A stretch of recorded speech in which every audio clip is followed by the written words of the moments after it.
Meus queridos, bom dia, boa tarde, boa noite, boa hora, é assim que você esteja assistindo a primeira videoaula do nosso estudo das parábolas de Jesus no módulo 7, inaugurando o módulo 7 para você que iniciou o estudo em 2019 ou o módulo 2 para você que iniciou o estudo este ano conosco. Módulo no qual nós reunimos três parábolas com temática no discipulado. As parábolas do construtor da torre e do rei guerreiro, de Lucas 14, do 28 ao 33, e a parábola dos talentos, de Mateus 25, do 14 ao 30. É bem verdade que se as duas parábolas de Lucas possuem um nítido contexto narrativo que facilmente nos remete ao tema do discipulado, a parábola de Mateus, a dos talentos, que tem inclusive uma passagem paralela em Lucas 19, quando ela fica conhecida como a parábola das minas, esta está nitidamente extraída do seu contexto original, porque a parábola dos talentos em Mateus é a quarta de uma série de 5 parábolas em que o evangelista vai ilustrar aquilo que foi dito no sermão profético ou no discurso escatológico por Jesus, alternando então de duas em duas parábolas de vigilância, parábolas de responsabilidade, até culminar com a quinta e última e grande parábola, que é a parábola do juízo final ou do julgamento das nações.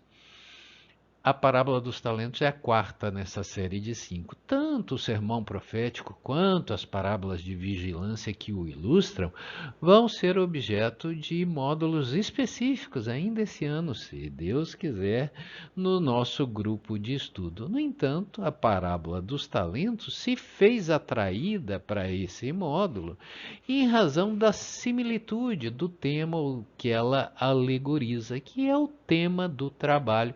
E nós veremos juntos que discipulado é também trabalho, embora não seja somente o trabalho. Por isso quis deixar claro para vocês a razão e o porquê de nós termos atraído para esse módulo uma parábola que está num outro contexto teológico, num outro contexto teórico. Nós vamos começar a trabalhar então as duas primeiras parábolas, a parábola do construtor da torre e do rei guerreiro, e posteriormente o Valtinho irá trabalhar com vocês a parábola dos talentos. Vamos juntos! Assim é, meus amigos, que as parábolas do construtor da torre e do rei guerreiro são bastante curtinhas e estão completamente inseridas no estilo literário do texto lucano.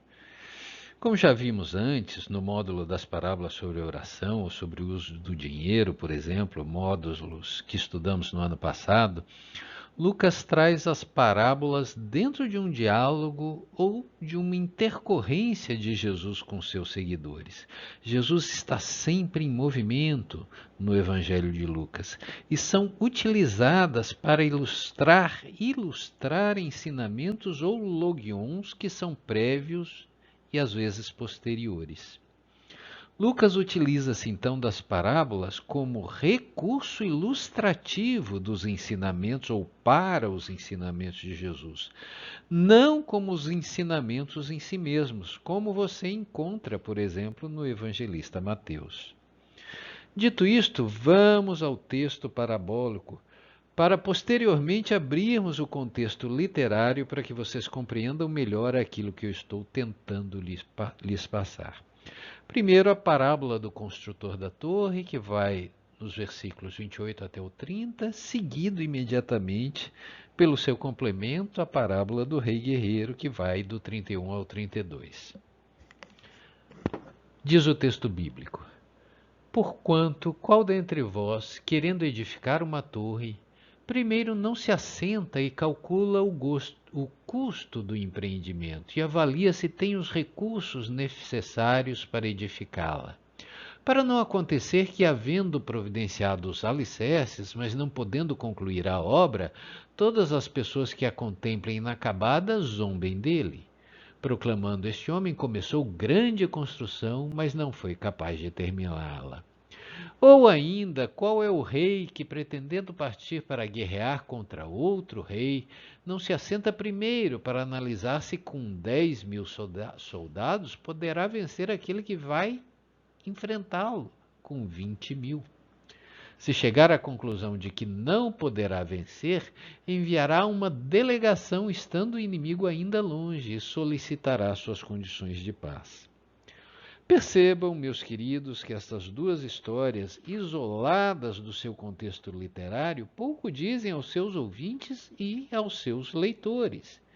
Sim, dirá você que não conhece o contexto. Geralmente calculamos mais ou menos se temos os recursos para iniciar um empreendimento e avaliamos mais ou menos a oportunidade de entrar numa contenda. E daí? Daí, meus queridos, que aí vem o contexto em que Lucas situa essas reflexões. Vejamos agora o entorno do texto dentro da mesma perícope, o seu antecedente e o seu consequente. Eis aqui.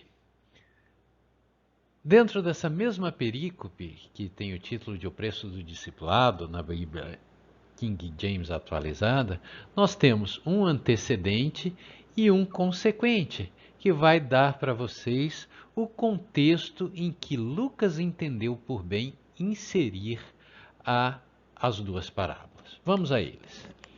Diz assim o texto bíblico: Milhares de pessoas acompanhavam Jesus. Então, dirigindo-se à multidão, lhes declarou: Se alguém deseja seguir-me e ama seu pai, sua mãe, sua esposa, seus filhos, seus irmãos e irmãs, ou até mesmo a sua própria vida mais do que a mim, não pode ser meu discípulo. Da mesma forma, todo aquele que não carrega a sua própria cruz e vem após mim, não pode ser meu discípulo. Agora aqui entra as duas parábolas.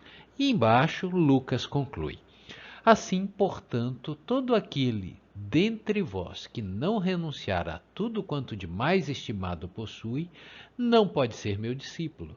Portanto, bom é o sal, mas ainda ele, se perder o sabor, como restaurá-lo? Não serve nem para o solo, nem mesmo para adubo, senão apenas lançado fora. Aquele que tem ouvidos para ouvir, ouça, meus queridos.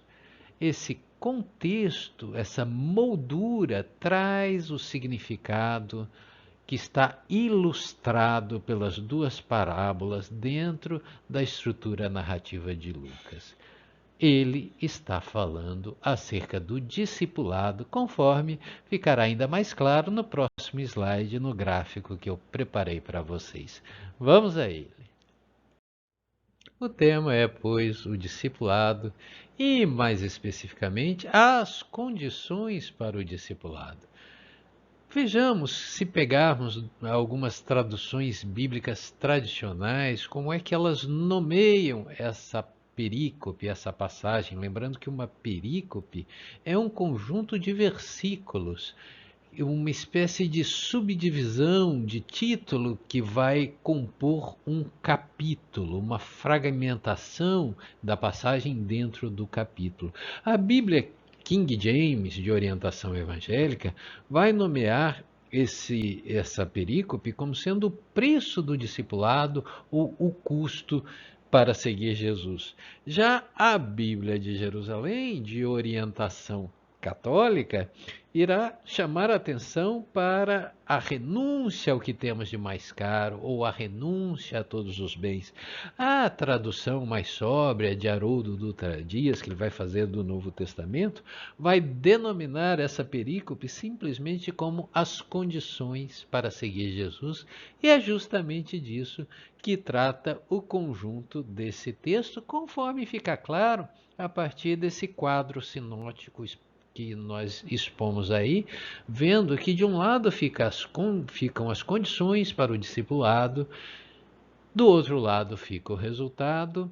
Lucas começa a construção do discurso de Jesus dizendo que é preciso amar menos os seus parentes e até a sua própria vida, menos em relação ao Cristo, em relação a Jesus, para ser seu seguidor, para ser seu discípulo. É preciso carregar a sua cruz, e esse carregar a cruz é um carregar contínuo, é um carregar diário, senão você não pode ser discípulo de Jesus.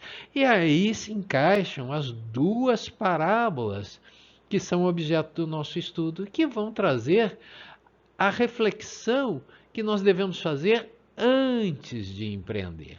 É preciso refletir antes de iniciar uma construção, para que não ocorra de que nós não tenhamos recursos suficientes para terminarmos aquela obra e nos sujeitarmos aos sarcasmos alheios, uma obra inacabada. É preciso também refletir antes de irmos para a guerra, antes de um empreendimento bélico, para que o rei guerreiro não se veja diante de uma situação em que ele seja submetido a uma negociação forçada e eventualmente humilhante.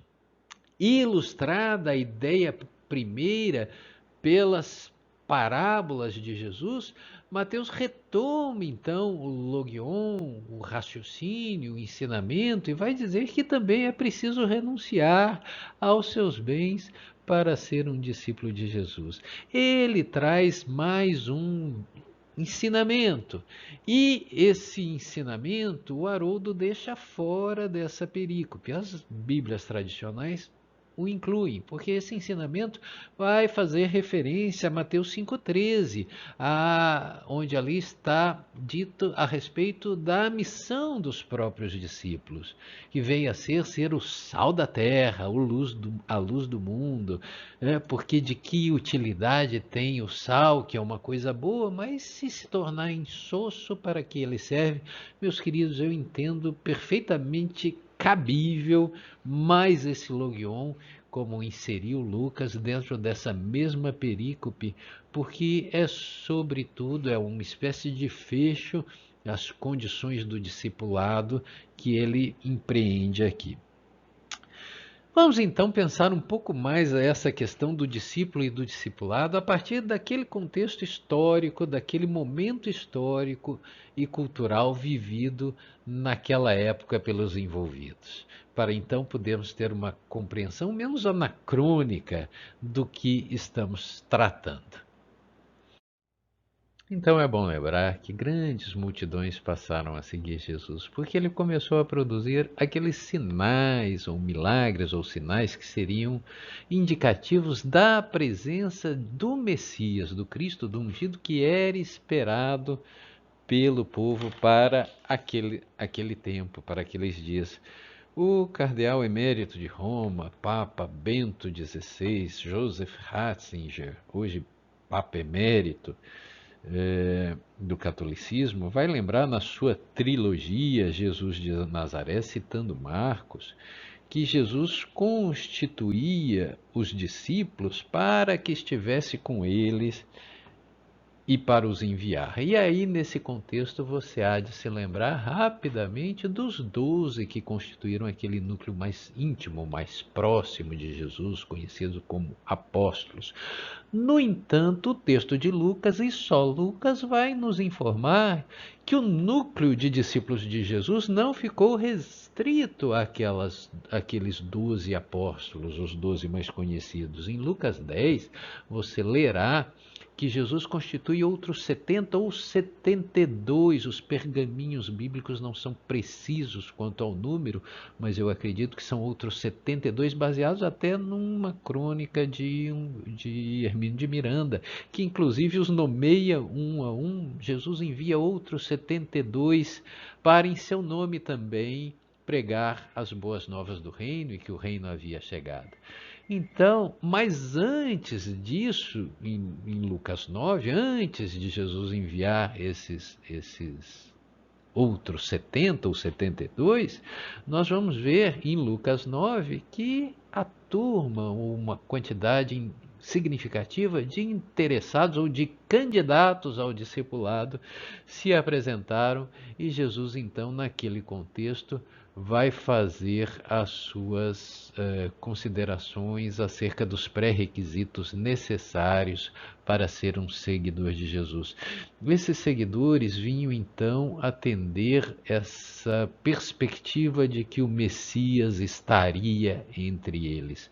E em um momento em que a oposição farisaica, a oposição do Sinédrio ainda não havia se estabelecido de forma mais contundente. É preciso, meus queridos, que a gente entenda um pouco mais esse contexto histórico da expectativa messiânica para os tempos em que Jesus vivia.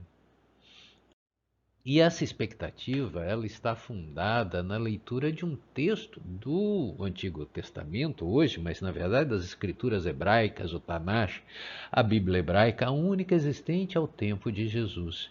E um dos profetas mais queridos do Antigo Testamento, o profeta Daniel, vai predizer a vinda do ungido, do Cristo, em grego, do Messias, em hebraico, de um representante de Deus, exatamente para 69 semanas após a ordem para a reconstrução de Jerusalém, diz o texto bíblico.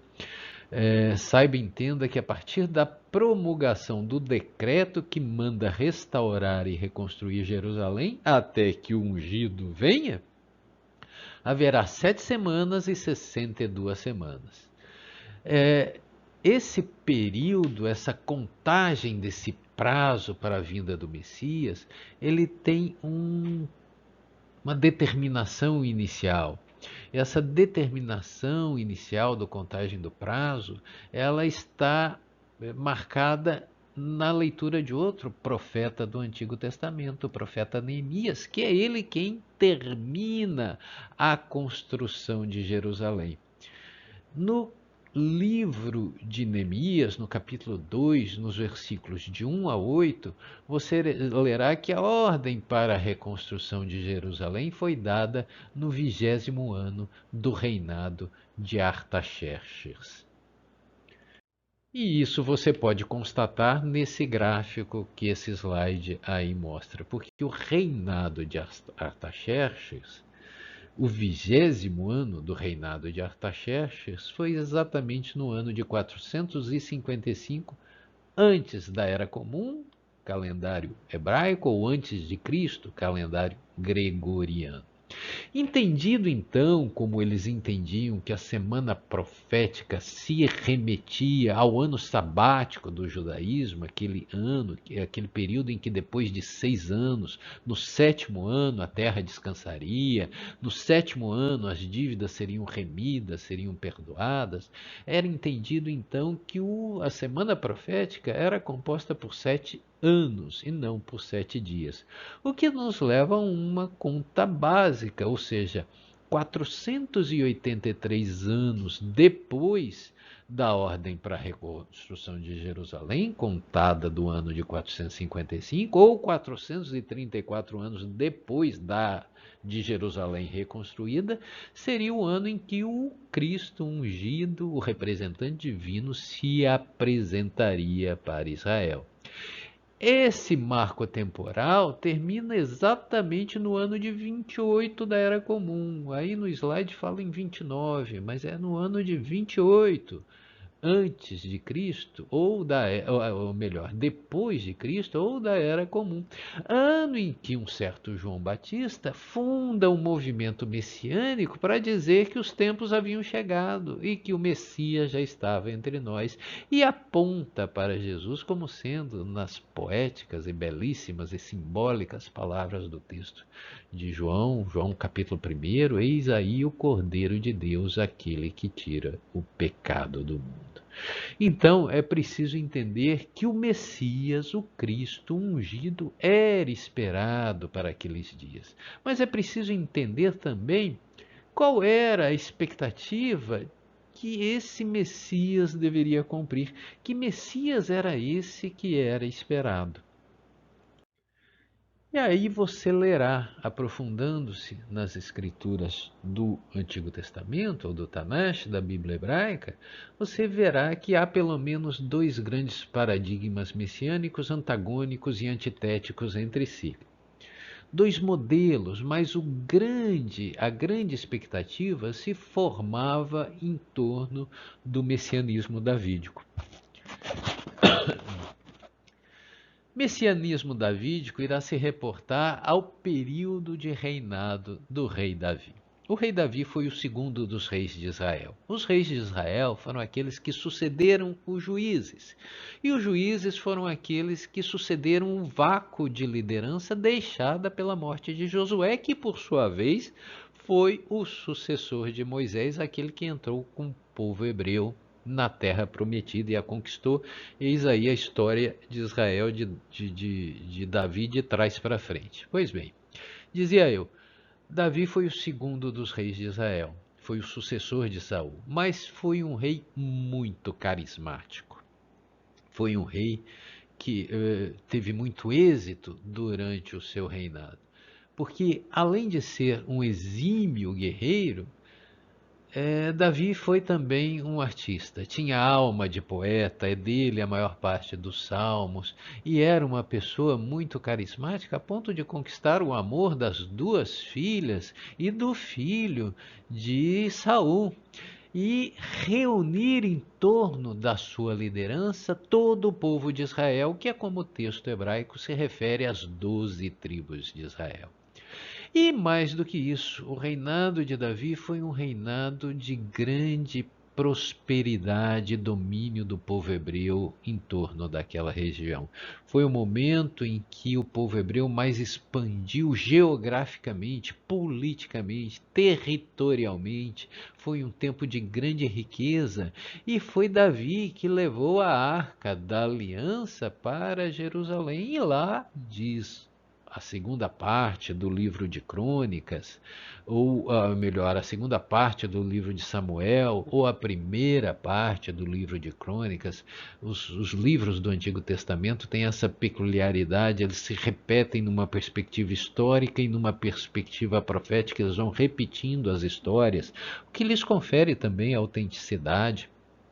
Mas ali você lerá na segunda parte do livro de Samuel que Davi, depois de ter levado a arca da aliança para Jerusalém, está em conversa com o profeta Natã, o seu profeta, e ele percebe que enquanto ele, o rei de Israel, mora num palácio ricamente construído, com as melhores mobílias das melhores madeiras, enquanto isso, Yahvé, Yahvé, Jeová, o Deus único do povo hebreu, está lá fora, ao relento, itinerante, nas tendas ou no tabernáculo, e resolve então que ele irá construir um templo de pedra para que Yahvé faça a morada permanente com seu povo.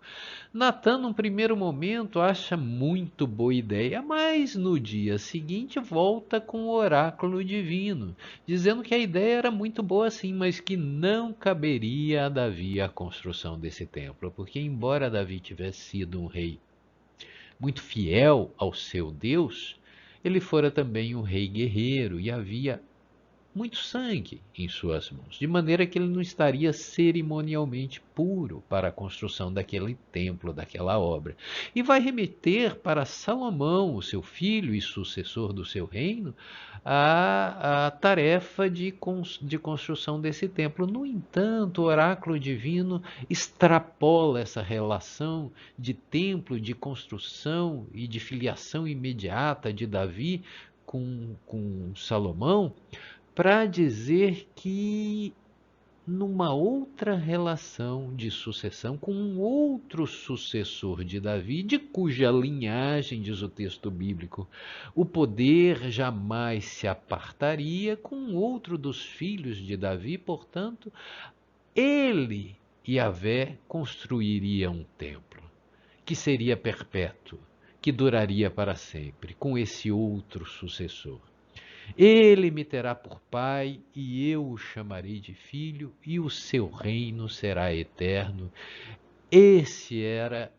Essa é a profecia que vai remontar a expectativa da vinda desse Messias, desse ungido que vai construir um templo e um reino que será perpétuo. Ocorre que, meus queridos, e vocês sabem disso, ao tempo de Jesus, o povo de Israel estava novamente oprimido sob o domínio, escravizado agora sob o domínio de Roma. E Jesus vem nesse contexto, e a expectativa messiânica dominante é que ele, ou o Messias, fosse restabelecer o poder e o domínio e a primazia de Israel, não só sobre o invasor, mas sobre toda aquela região. E como vocês sabem, a história nos mostra, Jesus não cumpre a expectativa dominante, razão pela qual o judaísmo não o reconhece como sendo o Messias esperado pelo povo hebreu e o espera até os dias de hoje. No entanto, Mateus vai na sua obra, na sua peça literária, no Evangelho de Jesus segundo Mateus, ele vai em busca de um outro paradigma que é antagônico a esse, mas que também está presente nos textos hebraicos, quando o profeta Isaías vai dizer ou vai entender que o Messias viria sim, mas sequer seria reconhecido como tal pelo seu povo, e mais seria desprezado, maltratado e sofreria morte infamante. No entanto, como um cordeiro, ele sequer se queixaria. Elaborando então toda a experiência que ele teve com o seu mestre, fazendo a reelaboração não só da figura do Messias, como da expectativa messiânica, e abrindo então a ponte necessária para a perspectiva cristã, que vai ver em Jesus o Cristo, o Messias, o representante divino para aqueles tempos e para a humanidade. Entendido isso, compreendido o panorama histórico e o contexto cultural daquela época que envolveu a vida e a vinda de Jesus ao mundo, em torno dessa expectativa do messianismo davídico, fica mais fácil a gente agora compreender as questões paralelas, atinentes ao discipulado, e por que as pessoas buscavam a Jesus para segui-lo. E fica, inclusive, mais fácil compreender as palavras de Salomé, esposa de Zebedeu, e mãe de Tiago e mãe de João, discípulos de Jesus, quando ela solicita ao mestre que os seus filhos, um seja colocado à direita, outro à esquerda, do reino que seria o império que eles imaginavam que seria implantado. O império que traria a primazia novamente do povo hebreu para o centro das nações. É claro que Jesus vai explicar a ela e aos candidatos ao discipulado que não era disso que se tratava. E Lucas vai começar a abordar essa questão alguns capítulos antes do capítulo 14, em que ele vai inserir as parábolas ilustrativas dessa questão. E em Lucas 9, no capítulo 5, no versículo 51, até Lucas 19, no versículo 27, ele vai estruturar uma grande narrativa de viagem, que na verdade é a quarta de 5 grandes viagens que emolduram, que são o cenário em torno do qual Lucas monta o seu discurso, a sua peça literária. Essa quarta viagem é a viagem de Jesus para Jerusalém. E logo no início dessa caminhada, nos versículos 57 até o 62, Lucas começa a registrar as intercorrências, dizendo que algumas pessoas se aproximavam de Jesus com o ânimo de segui-los, outras eram convocadas pelo seu mestre. E aí, essa questão do apreço do discipulado começa a então ganhar contornos e formas que vão desaguar lá ou se complementar lá no capítulo 14. Vamos recordar essas passagens de Lucas 9, do 57 até o 62. Nesse texto, e eu tenho aqui a Bíblia King James atualizada, o evangelista vai trazer três situações distintas. A primeira delas diz que quando Jesus estava andando pelo caminho, no começo, depois de sair da Samaria, no começo dessa jornada, aproxima-se dele uma pessoa declarando: eu te seguirei para onde quer que tu andares. E Jesus vai responder a ele de forma bastante metafórica: as raposas têm seus covis, as aves do céu têm seus ninhos, mas o filho do homem não tem onde reclinar a cabeça. Percebam, meus queridos, como é importante perceber que Jesus nunca disse que seria fácil segui-lo. Ao contrário, ele sempre foi apontando as dificuldades dessa jornada. Essa passagem me lembra a epístola de Paulo aos Filipenses, se não me engano, no capítulo 2, o apóstolo vai dizer que Jesus, sendo semelhante a Deus ou sendo como Deus, não fez conta disso e diminuiu-se a si mesmo, fazendo uma pessoa comum como os homens. E é essa a realidade histórica do Cristo, o Verbo divino, o representante divino, não estabelece para si nenhuma facilidade do ponto de vista humano, do ponto de vista material. Nasce dentro de condições humildes, nasce numa manjedoura, vive numa carpintaria ou da carpintaria, e quando inicia a sua pregação, o seu ministério, aquilo para o qual ele tinha vindo ao mundo, segue itinerante, sem ter aonde repousar a cabeça. É a primeira advertência na linha das parábolas. Pense antes de empreender. Jesus responde a esse garoto: você pensou bem nessa sua afirmação? Você sabe o que significa seguir a mim? Né? Na passagem seguinte, no versículo seguinte, quando Jesus convoca outro para segui-lo, dizendo: segue-me, a pessoa responde: Senhor, permite-me ir primeiro sepultar os meus pais. Momento no qual Jesus responde, passagem bastante conhecida: deixe que os mortos sepultem os seus mortos. Percebam então que aqui já há um contexto de lição, de ensinamento. Jesus vai repactuar as relações humanas e repactuar as prioridades da vida, né? O foco agora deve ser na família universal, no reino dos céus, em seguir Jesus, que seria a alegoria do sair da morte para a vida.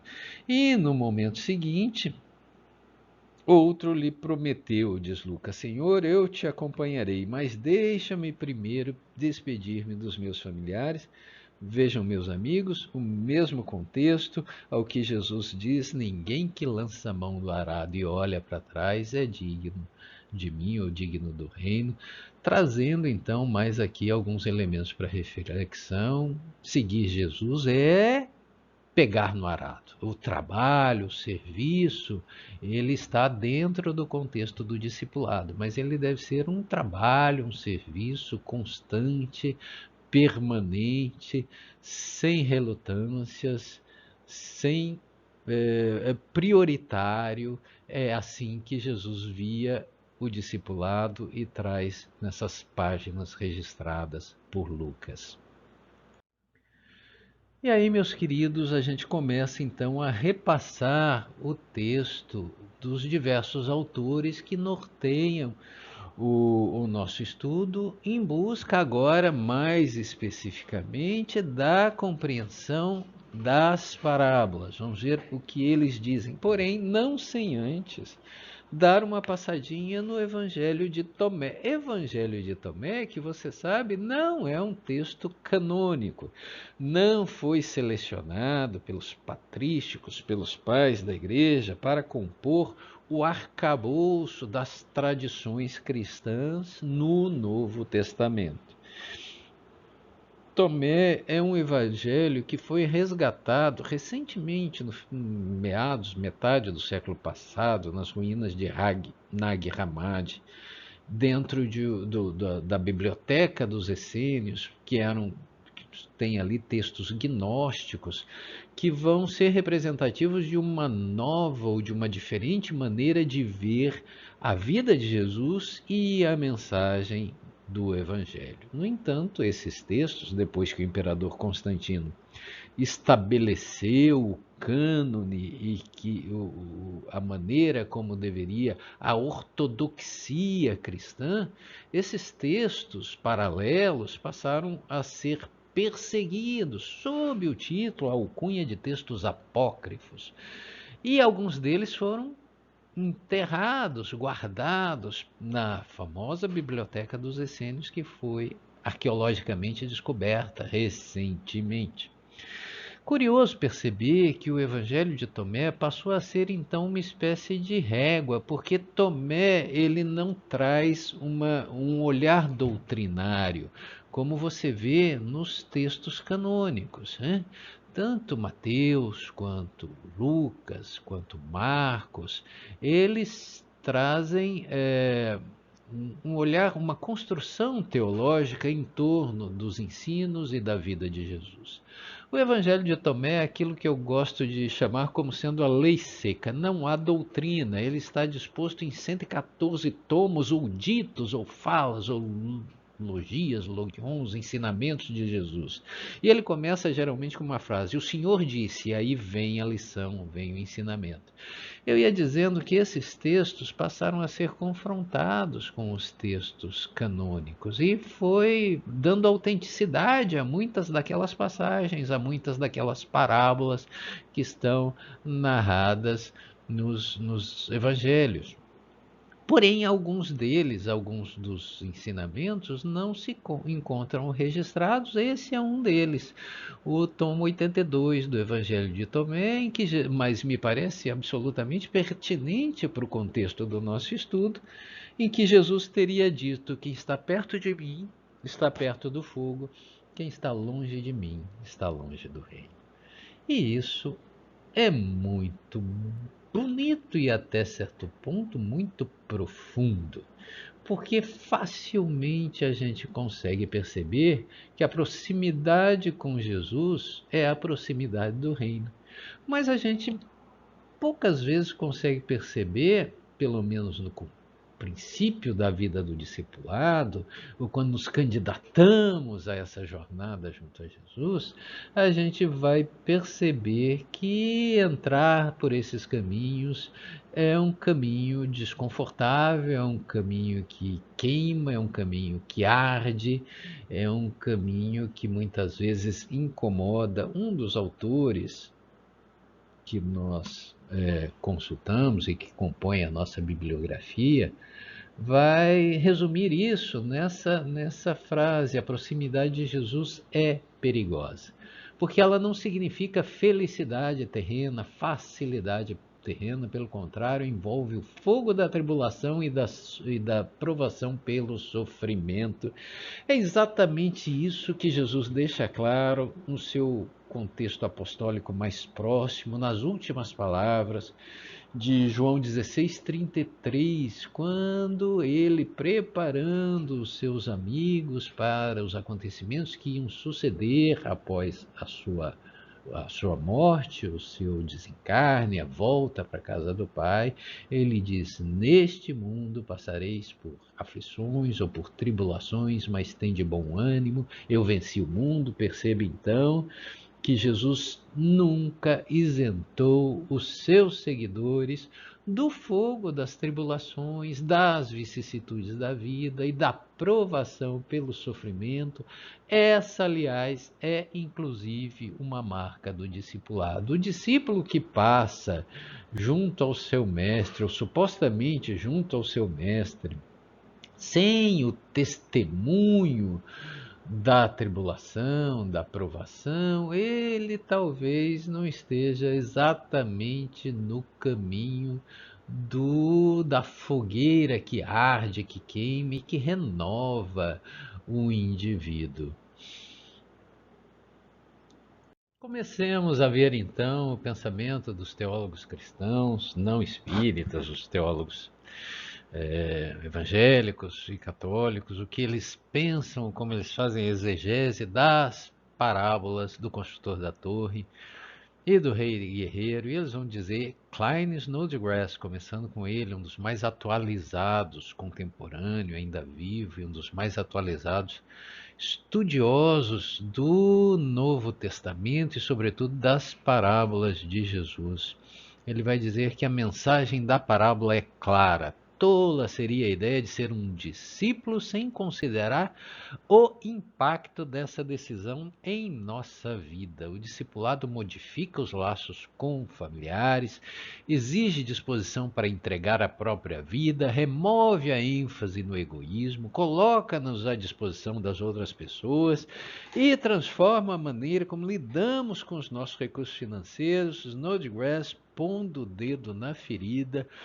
Muitas vezes nós nos afirmamos seguidores de Jesus, mas isso não tem consequência ou impacto ou repercussão nenhuma na maneira como a gente se relaciona conosco mesmo, com os próximos mais próximos, com os familiares, com a vida, com o mundo, e aí nós vivemos uma ilusão do discipulado, né? Porque se você não remover a ênfase do egoísmo, se você não ajustar a sua vida no sentido dos ensinamentos de Jesus, é de se perguntar se poderíamos ser chamados discípulos. Há um pensador do século passado, Dietrich Bonhoeffer, do evangelismo, e ele fez um livro discipulado, um livro fundamental, fenomenal. Nesse livro ele cunhou uma ideia, essa sim a grande ideia do livro, que ele vai chamar de a graça barata. E ele vai dizer que no meio evangélico instituiu uma maneira de entender a salvação pela graça que é perniciosa, que é nociva para os próprios evangélicos. Como vocês sabem, depois que Martinho Lutero implicou a reforma romana, a reforma protestante, ele trouxe para, fazendo a reinterpretação dos textos paulinos, sobretudo a Epístola aos Romanos, ele trouxe a ênfase na salvação pela graça, na salvação pela fé e a fé em Jesus, entendendo que a lei é rígida demais, inflexível demais, e o ser humano é pecador na sua essência, de tal maneira que a salvação só poderia se dar pela graça. E a graça viria pela aceitação do sacrifício de Jesus na cruz. E a partir desse entendimento, diz com o correto Bonhoeffer, o evangélico médio passou a entender que os seus pecados estavam perdoados, garantidos pelo sacrifício de Jesus na cruz, de tal maneira que ele teria adquirido uma espécie de cartão de crédito para poder continuar ao longo da vida, pecando, e quando a fatura se apresentasse, ele então responderia apresentando o sacrifício de Jesus na cruz e diria: está pago. E meus queridos, não é assim, não pode ser assim. Segundo Bonhoeffer, pensa muito corretamente, porque a salvação pela graça ela vai implicar um ajustamento mínimo da vida do discípulo em relação aos ensinamentos do seu mestre. Não é para ouvir as lições e continuar pecando, ou continuar conduzindo a sua vida como se nada tivesse ocorrido. É preciso, então, ajustar os seus laços, considerar o impacto dessa decisão de aceitar o Cristo e então ajustar o seu comportamento. Eu tenho dito, e aqui eu vou abrir um grande parênteses, mas eu tenho trabalhado isso em minhas palestras, que o espírita médio, manejando outros fundamentos teóricos, vai cometer o mesmo equívoco do evangelismo no tocante à graça barata, agora entendendo dentro daquela concepção de que o entendimento reencarnacionista possibilita nos compreender que o processo evolutivo ele é lento, ele é gradual, ele é feito mediante sucessivas incursões na carne, de tal maneira que o que eu não faço hoje eu farei amanhã. Então o importante mesmo é eu me auto-amar, eu me auto-aceitar, eu me auto-perdoar, jogando então para o cartão de crédito das reencarnações o progresso evolutivo que você e eu já podemos fazer hoje. Não é assim, não pode ser assim. Se a vida já lhe apresenta uma fatura, uma dificuldade, uma provação, uma circunstância, tendo em vista o seu progresso espiritual, a sua alma, é porque você já tem condição de dar essa resposta.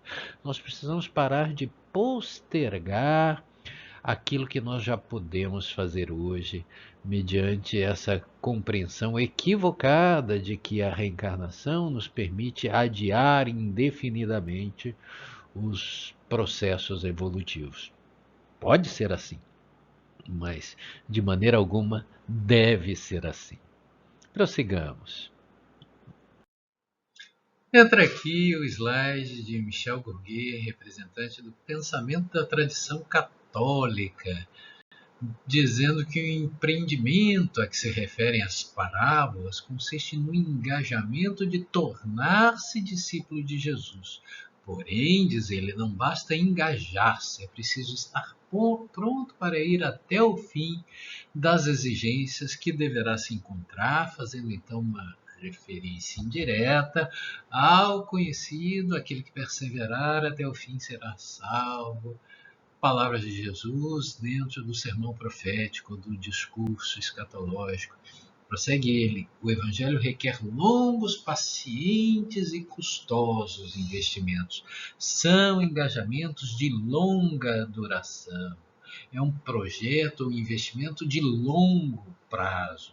Isso tudo é oposto a uma cultura do zapping, uma cultura que busca precipitar as opções, eliminando a reflexão, atualizadíssimo pensamento de Michel Bourdieu, que vai se reportar àquilo que Zygmunt Bauman trata como a liquidez, a sociedade líquida, ou a precariedade e a precipitação das relações humanas, das relações de consumo, onde nós descartamos muito rapidamente as coisas.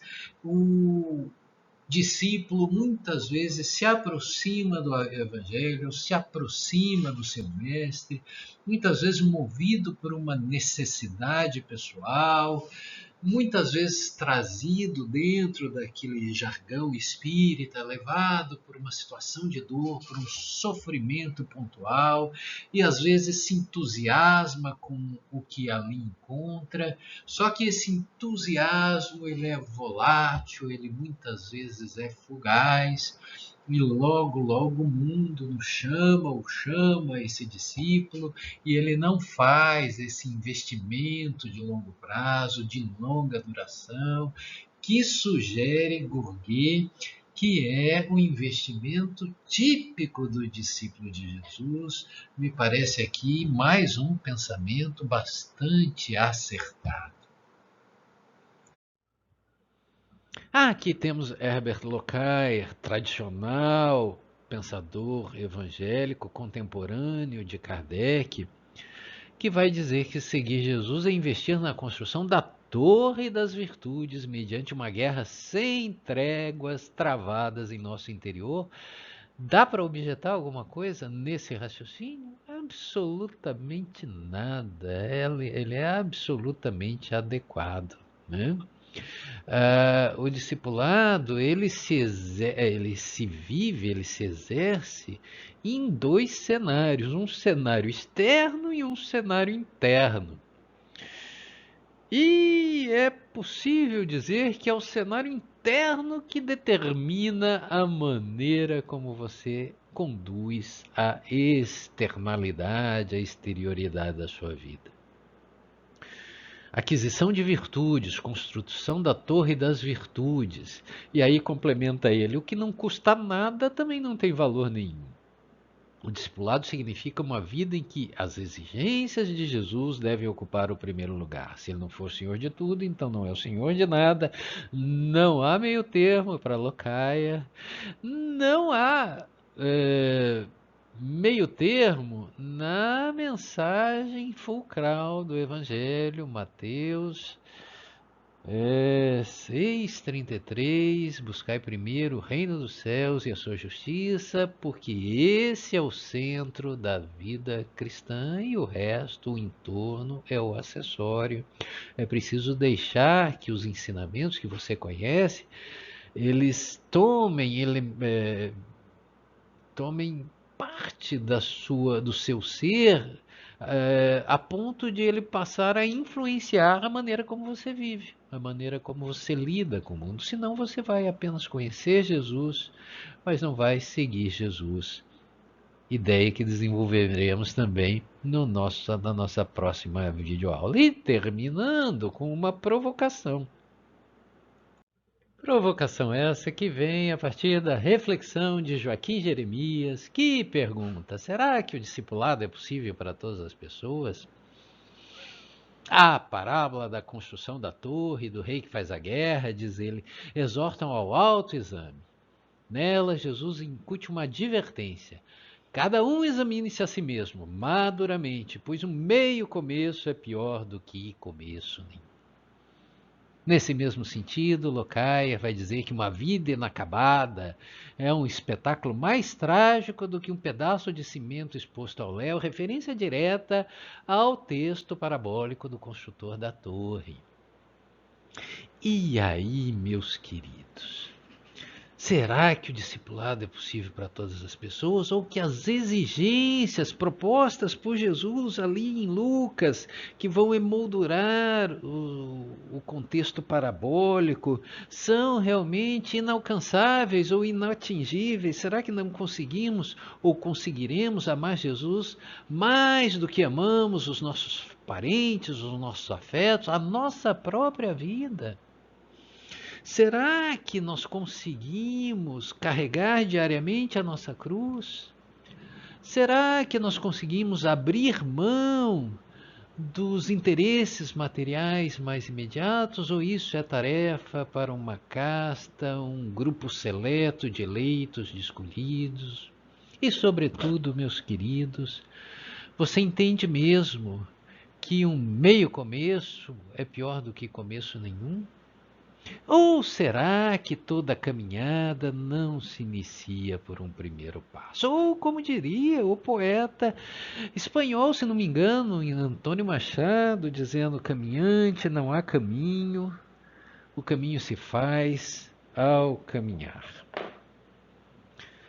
Essas são reflexões fulcrais que demarcam de uma maneira bem precisa o entendimento teológico cristão tradicional, e aí eu me refiro à teologia católica e evangélica e à teologia espírita, por que não dizer?